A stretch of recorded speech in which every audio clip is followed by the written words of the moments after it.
दरम्यान काल सकाळी श्रीमंतीचा माज दाखवत अश्लील कृत्य करणाऱ्या याच गौरवनं रात्री मात्र माफी मागितली आहे।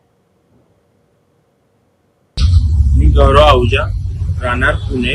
काल माझ्याकडून जे पब्लिकमध्ये कृत्य झालं होतं ते खूप चुकीचं होतं आणि मी मनापासून माफी मागतो। संपूर्ण जनता व पोलीस डिपार्टमेंट आणि शिंदे साहेबांना मनापासून माफी मागतो। मला माफ करा आणि मला एक चान्स द्या। सॉरी।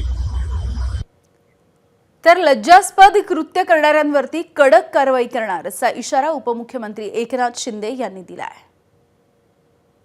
भर चौकात सरकार पूर्णपणे कठोर कारवाई करेल। अशा म्हणजे नालायक लोकांना, अशा म्हणजे ज्यांना खऱ्या अर्थाने जे समाजाला लज्जा येईल अशा प्रकारचं कृत्य करत असतील त्यांना सरकार, पोलीस सोडणार नाहीत, कुणाला पाठीशी घालणार। दरम्यान मुख्यमंत्री देवेंद्र फडणवीस यांच्या पत्नी अमृता फडणवीस यांनी सुद्धा एकूणच या प्रकरणावरती भाष्य केलं आहे।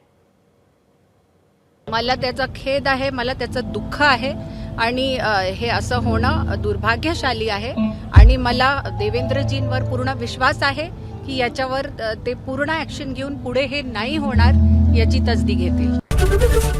एबीपी माझा, उघडा डोळे बघा नीट।